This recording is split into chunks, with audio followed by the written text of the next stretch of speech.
देश ने कब देखे 2 साल में 5 प्रधानमंत्री। देश में अस्थिरता का वो दौर जब कभी भी गिर जाती थी सरकार। 1 साल में ही बदल गए थे 4 प्रधानमंत्री। पिछले 19 साल से भारत ने सिर्फ 2 प्रधानमंत्री देखे हैं। वाजपेयी को जोड़ दिया जाए तो पिछले 25 साल में देश ने 3 प्रधानमंत्री देखे हैं।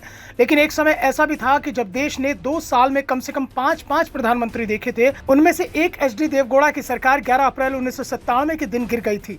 प्रधानमंत्री बदलने का सिलसिला शुरू हुआ था 16 मई 1996 से। इस दिन पीवी नरसिम्हा राव देश के प्रधानमंत्री थे और अगले 1 साल में देश ने 3 और प्रधानमंत्री देख लिए। सबसे पहले अटल बिहारी वाजपेयी देश के पीएम बने, लेकिन उनका कार्यकाल सिर्फ 13 दिन का रहा। वाजपेयी के बाद एचडी देवगौड़ा पीएम बने। वो 10 महीने पद पर रहे। फिर इंद्र कुमार गुजराल को पीएम बनाया गया, लेकिन 6 महीने में ही उनकी सरकार चली गई। फिर देश में चुनाव कराए गए, जिसके बाद अटल बिहारी वाजपेयी फिर से देश के पीएम बन गए। इस बार वाजपेयी की सरकार 13 महीने चल पाई थी, लेकिन 1999 में हुए चुनाव के बाद से देश में राजनीतिक स्थिरता आ गई और सिर्फ 3 प्रधानमंत्री देश ने उसके बाद देखे, जिसमें वाजपेयी भी शामिल है। पिछले 9 साल से नरेंद्र मोदी प्रधानमंत्री हैं। उससे पहले मनमोहन सिंह 10 साल प्रधानमंत्री रहे। लेकिन हम यहाँ बात कर रहे हैं देश के उन प्रधानमंत्रियों की जो 1996 से लेकर 1998 के बाद बार बार बदले गए। आज हम आपको बता रहे हैं कि भारत की आर्थिक नीतियों को बदलने वाले पीएम पीवी नरसिम्हा राव के बारे में।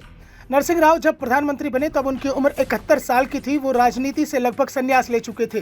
दिल्ली से अपने गृह प्रदेश आंध्र प्रदेश में शिफ्ट हो चुके थे। राजीव गांधी ने एक तरह से उन्हें राजनीति से संन्यास दिला दिया था।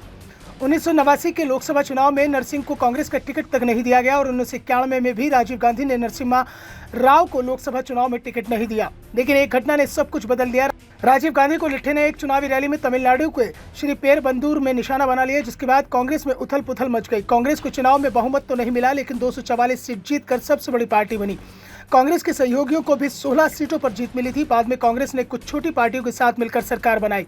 पीवी नरसिम्हा राव देश के प्रधानमंत्री बने। जिस समय राव ने देश की कमान संभाली, देश की आर्थिक स्थिति डामाडोल दिख रही है।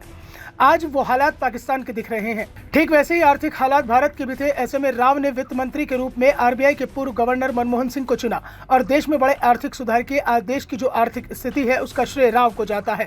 लेकिन 1995 से 1996 में तत्कालीन कांग्रेस सरकार के कार्यकाल में भारी उथल पुथल रहा। पीवी नरसिम्हा राव के कार्यकाल के अंतिम दिनों को देश में घोटाले का साल भी कहा जाता है। नवंबर 1995 में सबसे पहले चीनी आयात घोटाला सामने आया। इसकी वजह से केंद्रीय खाद्य मंत्री कल्पनाथ राय को इस्तीफा देना पड़ा। सितंबर 1995 में नरसिम्हा राव के करीबी चंद्रास्वामी का नाम दाऊद से भी जुड़ा। जनवरी में 3 करोड़ रुपए के हवाला कांड में नरसिम्हा राव का नाम भी सामने आया। झारखंड मुक्ति मोर्चा के सांसद सूरज मंडल को रिश्वत देने का मामला सामने आया। 1996 में दूरसंचार घोटाले का मामला सामने आया। सीबीआई ने मामले की जांच की और अदालत ने सुग्राम को 3 साल की सजा सुनाई। इन घोटालों से नरसिम्हा राव सरकार की इमेज खराब हुई। इसी दौरान कांग्रेस में भी नरसिम्हा राव को लेकर विरोध के स्वर उठने लगे थे। 1996 के लोकसभा चुनाव से पहले कांग्रेस कई धड़ों में बंट गई। कई नेताओं ने कांग्रेस से अलग होकर अपनी पार्टियां बना ली थी। इनमें एनडी तिवारी की ऑल इंडिया इंदिरा कांग्रेस, माधवराव सिंधिया की मध्य प्रदेश विकास कांग्रेस, जीके मूवनार की तमिल मनीला कांग्रेस बनी, जिन्होंने कांग्रेस को जबरदस्त नुकसान पहुंचाया। इन परिस्थितियों में अप्रैल 1996 में देश में लोकसभा चुनाव हुए। चुनावों में कांग्रेस की करारी हार हुई।